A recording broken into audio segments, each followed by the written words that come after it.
അദ്ദേഹത്തിൻ്റെ ആവശ്യം കഴിഞ്ഞ് ടോയ്ലറ്റിന് തിരിച്ച് അദ്ദേഹത്തെ ബെഡ്റൂമിലേക്ക് കൊണ്ടുവരുമ്പോൾ അദ്ദേഹം വീട്ടിലേക്ക് കയറുന്ന വാതുക്കൽ കട്ടളപ്പടിയിൽ പിടിച്ച് ഈശോ നിൽക്കും.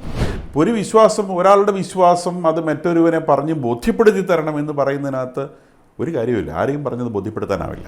ഇപ്പോൾ സയൻസ് പഠിച്ചു എന്ന് പറയുന്ന ചിലരാണ് ദൈവമില്ല എന്ന് പറഞ്ഞുകൊണ്ട് ബഹളം കൂട്ടുന്നതായിട്ട് കണ്ടിട്ടുള്ളത്. ശരിയായ സയൻസ് പഠിച്ചവരൊന്നും ഇത്തരം ബഹളം കൂട്ടുന്നത് ഞാൻ കണ്ടിട്ടില്ല. ഈ ഒന്നും അറിയില്ല എന്നുള്ള ബോധ്യം എനിക്ക് വരുമ്പോഴാണ് എന്നിൽ ജ്ഞാനം ഉദയം ചെയ്യുന്നത്. നിങ്ങൾക്കിത് വിശ്വസിക്കുകയോ വിശ്വസിക്കാതിരിക്കുകയോ ചെയ്യാം. ഞാൻ പൂർണ്ണമായും വിശ്വസിക്കുന്നു ആ സ്ത്രീ ഈശോയെ കണ്ടു എന്നുള്ളത്.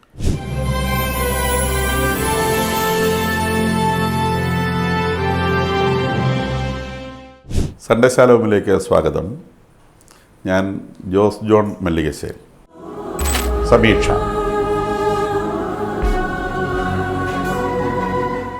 മനുഷ്യൻ്റെ ആരംഭകാലം മുതലുള്ള ചോദ്യമാണ്, പ്രപഞ്ചത്തിനൊരു നിയന്താവുണ്ടോ, ഒരു സൃഷ്ടാവുണ്ടോ, ദൈവമുണ്ടോ? എല്ലാ കാലത്തും ദൈവമുണ്ടെന്ന് വിശ്വസിച്ചവരും ദൈവമില്ല എന്ന് വിശ്വസിച്ചവരുമുണ്ട്. ലോകത്തിലെ ഏറ്റവും ഓൾഡസ്റ്റ് റൈറ്റിങ്സ്, ഏറ്റവും പുരാതനമായ എഴുത്തുകളൊക്കെ തന്നെ എന്തെങ്കിലും ദൈവവുമായിട്ടും ഒക്കെ ബന്ധപ്പെട്ടവ തന്നെയാണ്. ചുവർ ചിത്രങ്ങളാണെങ്കിലും ശരി, ആദിവാസി സമൂഹങ്ങളുടെ ഇടയിലുള്ള നിർമ്മാണ പ്രവർത്തനങ്ങൾ, അതായത് സ്കൾപ്ചേഴ്സ്, പ്രതിമകളാണെങ്കിലും ശരി, ഒക്കെ എന്തെങ്കിലും ദൈവവിശ്വാസങ്ങളും ഒക്കെ ആയിട്ട് ബന്ധപ്പെട്ടതാണ്.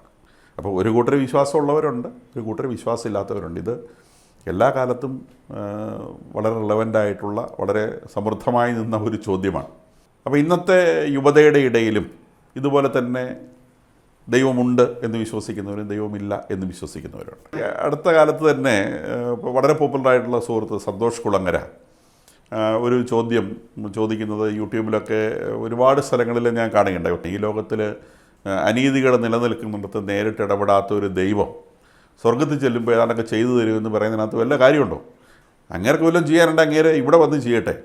അപ്പം അങ്ങനെ ചെയ്യാതെ സ്വർഗത്തിൽ ഏതാണ്ട് ചെയ്തു തരുമെന്ന് പറയുന്നൊരു ദൈവത്തിൽ വിശ്വസിക്കേണ്ട കാര്യമില്ല എന്ന് അദ്ദേഹം പറയുകയുണ്ടായി. അപ്പം അതിനെതിരെ നമ്മുടെ വയലച്ചനൊക്കെ അതിനെപ്പറ്റി കമൻറ്റുകൾ ഇടുകയൊക്കെ ചെയ്യുന്നത് ഞാൻ കാണുകയുണ്ട്. വളരെ മനോഹരമായൊരു കമൻറ്റ് വയലച്ചൻ്റെ ഭാഗത്തുനിന്ന് ഫേസ്ബുക്കിൽ ഇട്ടതായിട്ട് വായിക്കപ്പെട്ടു. അപ്പോൾ ഇത്തരം ചോദ്യങ്ങൾ നിരന്തരമായിട്ട് ആളുകളുടെ ഇടയിൽ ഉയരാറുണ്ട്. അപ്പോൾ ഈ ദൈവവിശ്വാസം എന്നുള്ളത് അതൊരു വിശ്വാസമാണ്. വിശ്വാസം എന്നുള്ളത് നമുക്ക് എൻ്റെ വിശ്വാസങ്ങൾ അത് വേറൊരാളെ പറഞ്ഞ് ബോധ്യപ്പെടുത്തുക എന്നുള്ളത് അങ്ങേയറ്റം ബുദ്ധിമുട്ടാണ്. എനിക്കിങ്ങനെ എൻ്റെ അനുഭവങ്ങൾ ഇങ്ങനെയാണെന്ന് ഒരാളോട് എനിക്ക് പറയാം. അത് ഒരാൾക്ക് ബോധ്യപ്പെടുകയാണെങ്കിൽ അയാൾക്കത് വിശ്വസിക്കാം, അയാൾക്കത് വിശ്വസിക്കാതിരിക്കാം. അനുഭവങ്ങൾ പോലും തീർത്തും വ്യക്തിപരമല്ലേ. നമ്മളോട് ഇപ്പം ഒരാൾ പറയുന്നു, എനിക്ക് നിങ്ങളോട് സ്നേഹമുണ്ട്. എങ്ങനെയാണ് സ്നേഹമുണ്ടെന്ന് അറിയുക? സ്നേഹം അളക്കാൻ നമ്മളുടെ കയ്യിൽ എന്തെങ്കിലും മെഷീനുണ്ട്, അല്ലെങ്കിൽ എന്തെങ്കിലും പാരാമീറ്ററുണ്ട്? ഈ സ്നേഹം അഭിനയമാണോ എന്ന് നമുക്ക് തിരിച്ചറിയാൻ പറ്റുമോ? അയാൾ സ്നേഹമുണ്ടെന്ന് പറയുന്നു, നിങ്ങൾക്ക് ചോറ് വിളമ്പി തരുന്നു, പിന്നെ നിങ്ങൾക്ക് നിങ്ങളുടെ പേഴ്സണലായിട്ടുള്ള കാര്യങ്ങളൊക്കെ നോക്കി തരുന്നു. ഈ സമയത്തൊക്കെ ആ വ്യക്തിയുടെ ഹൃദയത്തിൽ നിങ്ങളോട് വാസ്തവത്തിൽ സ്നേഹമുണ്ട് എന്ന് നമുക്ക് തിരിച്ചറിയാൻ പറ്റും. പ്രവൃത്തികളിലൂടെ നമ്മളിത് കാണുന്നുണ്ടെന്നുള്ളത് നേരെ, പക്ഷേ ഹൃദയത്തിൽ സ്നേഹമുണ്ടോ? സ്നേഹമുണ്ടെന്ന് നമ്മൾ വിശ്വസിക്കുകയാണ്. അതൊരു വിശ്വാസമാണ്. ആ വിശ്വാസം ശരിയാണെന്നാണ് നമ്മുടെ ബോധ്യം. വിശ്വാസങ്ങൾ അങ്ങനെയാണ്. ഇപ്പോൾ ഒരു വിശ്വാസം, ഒരാളുടെ വിശ്വാസം അത് മറ്റൊരുവനെ പറഞ്ഞ് ബോധ്യപ്പെടുത്തി തരണമെന്ന് പറയുന്നതിനകത്ത് ഒരു കാര്യമില്ല. ആരെയും പറഞ്ഞത് ബോധ്യപ്പെടുത്താനാവില്ല. അപ്പോൾ ഒരാൾക്ക് വിശ്വാസം ഇല്ലെങ്കിൽ വിശ്വസിക്കേണ്ട, വിശ്വാസം ഉണ്ടെങ്കിൽ വിശ്വസിക്കണം. വിശ്വസിക്കുക എന്ന് പറയുന്നത് തീർത്തും വ്യക്തിപരമായൊരു കാര്യമാണ്. ഞാൻ എൻ്റെ കയ്യിൽ നുള്ളുന്ന സമയത്ത് വേദന എന്നുള്ളത് എൻ്റെ മാത്രം അനുഭവമാണ്. അത് ഒരിക്കലെങ്കിലും നുള്ളുകൊണ്ടവർക്ക് നുള്ളിയാൽ വേദനയുണ്ടെന്ന് മനസ്സിലാവുകയുള്ളൂ, അല്ലാത്തവർക്ക് അത് മനസ്സിലാവില്ല. നമ്മളുടെ മുൻപിൽ ഒരു മെഴുകുതിരി കത്തിച്ച് വച്ചിരിക്കുന്നു. ഒരു ശിശു ജനിക്കുന്ന കാലം മുതൽ ഒരിക്കൽ പോലും അഗ്നി സ്പർശിച്ചിട്ടില്ലെങ്കിൽ ആ അഗ്നിക്ക് ചൂടുണ്ട്, അല്ലെങ്കിൽ ചൂട് എന്താണ് എന്ന് തിരിച്ചറിയാൻ ആ ശിശുവിനാവില്ല. ആ ശിശു വളർന്നു, അത് കൗമാരം പിന്നിട്ടു, യൗവനത്തിലെത്തി, വാർദ്ധക്യത്തിലെത്തി, മരിച്ചുപോയി. അത് ഒരിക്കൽ പോലും ആ ശിശു അഗ്നിയെ സ്പർശിച്ചിട്ടില്ലെങ്കിൽ അഗ്നിയുടെ ചൂടെന്താണ് എന്ന് ആ ശിശുവിന് തിരിച്ചറിയാനാവില്ല. അപ്പോൾ അത് തിരിച്ചറിയണമെങ്കിൽ എപ്പോഴെങ്കിലും അഗ്നിയെ സ്പർശിച്ച് നോക്കണം. ആത്മാന്വേഷണം എന്ന് പറയുന്നത് ഏതാണ്ട് ഇതുപോലത്തെ ഒരു സംഗതിയാണ്. ഒന്നുകിൽ നിങ്ങൾക്ക് മറ്റുള്ളവർ പറയുന്നത് കേട്ട് നിങ്ങൾക്ക് ദൈവത്തിൽ വിശ്വസിക്കാം. ഇന്ത്യൻ ഫിലോസഫി അത് വളരെ കൃത്യതയോടെ നമുക്ക് പഠിപ്പിച്ചു തരും. ഞാൻ ആര് എന്നുള്ള അന്വേഷണമാണ് വാസ്തവത്തിൽ ആത്മാന്വേഷണം എന്ന് പറയുന്നത്. അപ്പോൾ നമ്മളിങ്ങനെ പറയുന്ന സമയത്ത് ഞാൻ എൻ്റെ അച്ഛൻ്റെയും അമ്മയുടെയും മകനാണ്, കുറച്ചും കൂടി ഞാൻ ചിന്തിക്കുമ്പം അവിടേക്ക് അല്ലെങ്കിൽ എൻ്റെ അമ്മയുടെ ഉദരത്തിലേക്ക് ഞാൻ എങ്ങനെ എത്തി? അതിൻ്റെ ബയോളജിക്കൽ അല്ലാത്തൊരു ഉത്തരം കണ്ടുപിടിക്കാൻ ശ്രമിക്കുമ്പോൾ അത് ആത്മാന്വേഷണമായിട്ട് മാറുന്നു എൻ്റെ എക്സിസ്റ്റൻസിനെ കുറിച്ച്. ഇപ്പോൾ സയൻസ് പഠിച്ചു എന്ന് പറയുന്ന ചിലരാണ് ദൈവമില്ല എന്ന് പറഞ്ഞുകൊണ്ട് ബഹളം കൂട്ടുന്നതായിട്ട് കണ്ടിട്ടുള്ളത്. ശരിയായ സയൻസ് പഠിച്ചവരൊന്നും ഇത്തരം ബഹളം കൂട്ടത്തെ ഞാൻ കണ്ടിട്ടില്ല. കുറച്ച് അല്പസ്വല്പമൊക്കെ പഠിച്ചവർ. ജ്ഞാനം എന്ന് പറയുന്ന ഒരു സംഗതിയുണ്ട്, വിസ്ഡം. അറിവ് എന്ന് പറയുന്നത് വേറൊരു സംഗതിയുണ്ട്. അറിവെന്ന് പറയുന്നത് നമ്മൾ സ്കൂളിലും കോളേജിലും ഒക്കെ പഠിക്കുന്ന ആ ഒരു സംഗതിയുടെ പേരാണ് അറിവ്. നിങ്ങൾ ബയോളജി പഠിക്കുന്നു, കെമിസ്ട്രി പഠിക്കുന്നു, ഫിസിക്സ് പഠിക്കുന്നു, മാത്തമാറ്റിക്സ് പഠിക്കുന്നു, മലയാളം പഠിക്കുന്നു, ഹിന്ദി പഠിക്കുന്നു, ഒരുപാട് കാര്യങ്ങൾ പഠിക്കുന്നു. ഈ പഠിക്കുന്ന സാധനങ്ങളുടെ പേര് അറിവ് എന്നാണ്.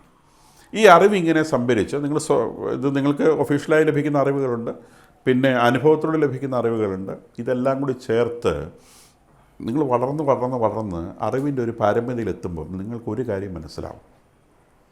അറിവിൻ്റെ തികവിൽ മാത്രം മനസ്സിലാവുന്നൊരു കാര്യമാണ് നിങ്ങൾക്കൊന്നും അറിയില്ല എന്നുള്ള കാര്യം. കാരണം അത് പ്രപഞ്ചത്തിൻ്റെ വാസ്റ്റ്നെസ്സുമായിട്ട് ബന്ധപ്പെട്ടതാണ്. അറിവിൻ്റെ പരിമിതിയെക്കുറിച്ച് എനിക്ക് വ്യക്തമായ ബോധ്യമുണ്ട്.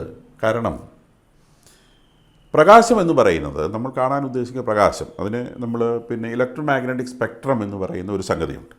ഒരുപാട് വേവുകൾ, ഒരുപാട് തരംഗങ്ങൾ. ആ തരംഗങ്ങളിൽ റേഡിയോ വേവ് മുതൽ radio wave, infrared radiation, visible radiation, നമ്മൾ സ്കൂളിൽ പഠിക്കുന്ന കേട്ടോ, ഞാൻ വലിയ സയൻസൊന്നും അല്ല പറയുന്നത്. Infrared radiation, visible radiation, ultraviolet radiation, X-ray, cosmic ray എന്നിങ്ങനെ നമ്മളിതിനെ ക്ലാസിഫൈ ചെയ്യും.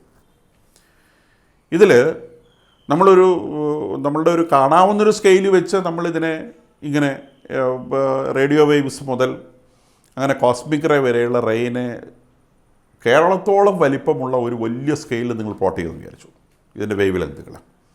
അങ്ങനെ പ്ലോട്ട് ചെയ്യുകയാണെങ്കിൽ നിങ്ങൾ കാണുന്ന ഈ വിസിബിൾ റേഡിയേഷൻ എന്ന് പറയുന്ന ആ റേഞ്ച് 1 സെൻറ്റിമീറ്ററോളം പോകുന്ന ഒരു ചെറിയ ദൂരമാണ്. 1 സെൻറ്റിമീറ്ററോളം പോകുന്ന ഒരു ചെറിയ ദൂരത്തിൽ റേഡിയേഷൻ ഉപയോഗിച്ചിട്ടാണ് നമ്മൾ കാണുന്നത്. അതിനപ്പുറത്തും ഇപ്പുറത്തും കാഴ്ചകളുണ്ട്.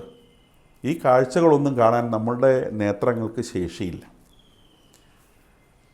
എന്ന് പറഞ്ഞാൽ ഒരു മനുഷ്യൻ അവൻ്റെ ജന്മത്തിൽ അത്രയും പരിമിതമായ കാര്യങ്ങളെ കാണുന്നുള്ളൂ. ഇത് എനിക്ക് വിദ്യാഭ്യാസം നൽകിയ അറിവാണ്. ഈ അറിവിൽ നിന്ന് ഞാൻ തിരിച്ചറിയുന്നു എനിക്ക് ഒന്നും അറിയില്ല എന്നുള്ള കാര്യം. ഈ ഒന്നും അറിയില്ല എന്നുള്ള ബോധ്യം എനിക്ക് വരുമ്പോഴാണ് എന്നിൽ ജ്ഞാനം ഉദയം ചെയ്യുന്നത്. അതായത് അറിവിൻ്റെ നിറവിലാണ് വിസ്ഡം അഥവാ ജ്ഞാനമുണ്ടാകുന്നത്. ജ്ഞാനമുണ്ടാകുമ്പോഴാണ് ആത്മാന്വേഷണം ഉണ്ടാകുന്നത്.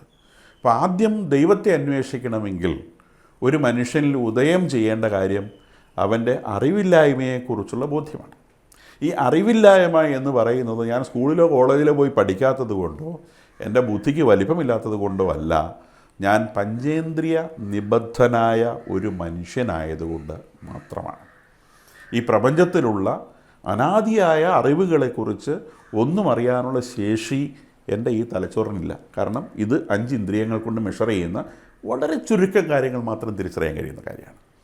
അതിൻ്റെ ഉള്ളിൽ നിന്നുകൊണ്ട് ദൈവമില്ല എന്നൊക്കെ പ്രഖ്യാപിക്കുക എന്ന് പറയുന്നത് വലിയ അഹങ്കാരമാണ് കേട്ടോ, വലിയ അഹങ്കാരമാണ്. എനിക്കത് അറിയത്തില്ല എന്നൊക്കെ പറയാം, പക്ഷെ അതില്ല എന്നൊക്കെ പറഞ്ഞു കളയുന്നത് വലിയ അഹങ്കാരമാണ്. ഉണ്ട് എന്ന് ഒരാൾ പറയുന്നുണ്ടെങ്കിൽ അയാൾക്ക് അതിന് വ്യക്തമായ അനുഭവങ്ങളുണ്ടാവും. അത് അയാളുടെ വ്യക്തിപരമായ അനുഭവങ്ങളാണ്. ആ അനുഭവങ്ങളെ അംഗീകരിച്ചു കൊടുക്കാനുള്ള മര്യാദ നമുക്ക് വേണം. ഇപ്പം ഞാൻ കഴിഞ്ഞ ദിവസം ഒരു വീട്ടിൽ പോയി. അപ്പോൾ ആ വീട്ടിൽ അവർക്ക് മക്കളില്ലാത്തവരാണ്, സാമ്പത്തിക ശേഷി വളരെ കുറഞ്ഞ വീടാണ്. അപ്പോൾ ആ വീട്ടിലെ സ്ത്രീ, അവരുടെ ഭർത്താവ് ഒരു അസുഖം വന്ന് അദ്ദേഹത്തിന് പാരാലിസിസ് വന്നു. പാരാലിസിസ് വന്നിട്ട് അവർക്ക് ജസ്റ്റ് പിടിച്ച് നടക്കാനേ പറ്റൂ. ആ സ്ത്രീ ആണെങ്കിലും വാർദ്ധക്യത്തിലെത്തി, അവർക്കും ശാരീരികമായ വിഷമതകളുണ്ട്. ഒരു കൊച്ചു വീടുണ്ട്. നാട്ടുകാരുടെയൊക്കെ കുറച്ച് സഹായമൊക്കെ ആയിട്ട് ജീവിക്കുന്ന നല്ല മനുഷ്യർ, അങ്ങനെ വലിയ അതിഭക്തരോ അങ്ങനത്തെ ആളുകളൊന്നുമല്ല, എന്നാലും നല്ല ദൈവവിശ്വാസവും നല്ല ദൈവബോധ്യമുള്ള മനുഷ്യർ. അപ്പോൾ ആ സ്ത്രീ കയ്യിൽ പിടിച്ച് വേണം ഈ മനുഷ്യൻ്റെ പ്രാഥമിക ആവശ്യങ്ങളൊക്കെ നിർവഹിക്കാൻ. അപ്പോൾ ഈ അദ്ദേഹത്തിന് ഫിസിയോതെറാപ്പിക്ക് എക്സസൈസും കാര്യങ്ങളൊക്കെ ഉണ്ട്. ഇപ്പോൾ രാവിലെ 7 മണിക്ക് 4 മണിക്ക് 5 മണിക്കൊക്കെ എഴുന്നേറ്റ് വേണം ഇവരുടെ കാര്യങ്ങൾ ഒന്നൊന്നായിട്ട് ചെയ്ത് സിസ്റ്റമാറ്റിക്കായിട്ട് ചെയ്തു വരണം. ഇദ്ദേഹത്തിൻ്റെ ഈ ഫിസിയോതെറാപ്പി കാര്യങ്ങളും വീട്ടിലെ ജോലികളും എല്ലാം നിർവഹിച്ച്. ഇപ്പോൾ ഈ സ്ത്രീയും വളരെ ബുദ്ധിമുട്ടിയാണ് ജീവിക്കുന്നത്. അപ്പോൾ ഒരു ദിവസം വീട്ടിൽ ചെന്നപ്പം ഈ സ്ത്രീ പറഞ്ഞു, ഈശോ വന്നായിരുന്നു വീട്ടിൽ. ഈശോ വന്നു. എനിക്ക് വലിയ അനുഭവം തോന്നി. ഈശോ വന്നു. ആ ഈശോ വന്നു. എപ്പോൾ? അത് കഴിഞ്ഞ ദിവസം രാവിലെ ഞാൻ ചേട്ടനെ ഇങ്ങനെ എഴുന്നേൽപ്പിച്ച് കയ്യിൽ പിടിച്ച് ടോയ്ലറ്റിൽ കൊണ്ടുപോയി, ടോയ്ലറ്റിൽ ഇരുത്തി, അദ്ദേഹത്തിൻ്റെ ആവശ്യം കഴിഞ്ഞ് ടോയ്ലറ്റിൽ നിന്ന് തിരിച്ച് അദ്ദേഹത്തെ ബെഡ്റൂമിലേക്ക് കൊണ്ടുവരുമ്പോൾ അദ്ദേഹം വീട്ടിലേക്ക് കയറുന്ന വാതിക്കൽ കട്ടളപ്പടിയിൽ പിടിച്ച് ഈശോ നിൽക്കുന്നു, ചിരിച്ചുകൊണ്ട് നിൽക്കുന്നു. എന്ത് വേഷമാണ് ഈശോ ഇട്ടിരിക്കുന്നത്? നമ്മൾ സാധാരണ ഫോട്ടോയിൽ കാണുന്ന ഒരു വേഷമില്ലേ, ആ മറ്റേ ഷെപ്പേർഡിൻ്റെ വേഷം. ആ ഷെപ്പേർഡിൻ്റെ വേഷം ഇട്ട് ചിരിച്ചുകൊണ്ട് നിൽക്കുകയാണ്. വല്ലതും പറഞ്ഞോ? ഒന്നും പറഞ്ഞില്ല, ചിരിച്ചുകൊണ്ട് നിൽക്കുകയാണ്. നിങ്ങൾക്ക് സുഖമല്ലേ എന്നോ അല്ലെങ്കിൽ പിന്നെ ഞാനിതെല്ലാം കാണുന്നുണ്ടെന്നോ എന്തൊക്കെയോ ഒരു മെസ്സേജാണ് ആ ചിരി. ഞാനിങ്ങനെ നോക്കി അന്തം വിട്ട് നിന്നുപോയി. കുറേ സമയം, എത്ര സമയം ഞാനിങ്ങനെ നോക്കി നിന്ന് എനിക്കറിയില്ല, എന്തായാലും കുറച്ച് സമയം നിന്നുപോയി കഴിഞ്ഞ് ഞാൻ ഉടനെ അദ്ദേഹത്തോട്, ഭർത്താവിനോട് പറഞ്ഞു, ചേട്ടാ ഇതാ ഈശോ നിൽക്കുന്നു എന്ന് പറഞ്ഞു. അപ്പോൾ അത് ഈശോ എവിടെ എന്ന് പറഞ്ഞ് അദ്ദേഹം നോക്കി. അദ്ദേഹം പറഞ്ഞു കാണുന്നില്ലല്ലോ എന്ന് പറഞ്ഞു. അപ്പോഴും ഞാനിത് കാണുന്നുണ്ട്. കുറച്ച് കഴിഞ്ഞപ്പോൾ അത് മാഞ്ഞുപോയി. സോ നിങ്ങൾക്കിത് വിശ്വസിക്കുകയോ വിശ്വസിക്കാതിരിക്കുകയോ ചെയ്യാം. ഞാൻ പൂർണ്ണമായും വിശ്വസിക്കുന്നു ആ സ്ത്രീ ഈശോയെ കണ്ടു എന്നുള്ളത്. അത് അവരുടെ അനുഭവമാണ്. അത് നിങ്ങൾക്ക് വിശ്വസിക്കുകയോ വിശ്വസിക്കാതിരിക്കുകയോ ചെയ്യാം. അത് അവർക്ക് നൽകുന്ന ഒരു ഊർജ്ജമുണ്ട്, ജീവിക്കാൻ നൽകുന്നൊരു പ്രേരണയുണ്ട്. ആ പ്രേരണയാണ് വിശ്വാസത്തിൻ്റെ ഫലം എന്ന് പറയുന്നത്. അവർ വിശ്വസിക്കുന്നത് കൊണ്ടാണ് അവർക്ക് അത്രത്തോളം ഈ എല്ലാ ബുദ്ധിമുട്ടുകളുടെ ഇടയിലും അങ്ങേയറ്റം പ്രത്യാശയോടെ അവർക്ക് ചിരിച്ചുകൊണ്ട് ജീവിക്കാൻ സാധിക്കുന്നത്. സയൻസ് പറയുന്ന ഒരു ചെറിയ കാര്യം പറഞ്ഞുകൊണ്ട് ഞാനിത് അവസാനിപ്പിക്കാം. Energy can neither be created nor B destroyed. ഊർജ്ജത്തെ നിങ്ങൾക്ക് നിർമ്മിക്കാനാവില്ല, നശിപ്പിക്കാനുമാവില്ല. ഇത് സർവ്വശാസ്ത്ര ലോകവും അംഗീകരിക്കുന്ന ശാസ്ത്രത്തിൻ്റെ ഒന്നാമത്തെ അടിസ്ഥാന തത്വമാണ്.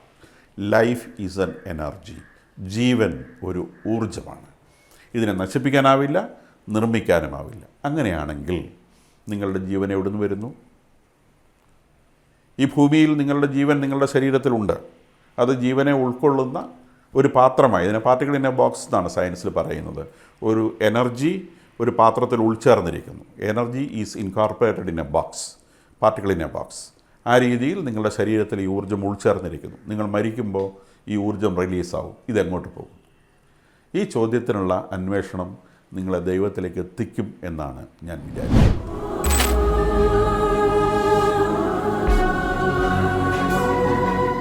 സമീക്ഷ ഇവിടെ അവസാനിക്കുന്നു. വീണ്ടും മറ്റു ചില വിഷയങ്ങളുമായി അടുത്ത ആഴ്ച നമുക്ക് കാണാം.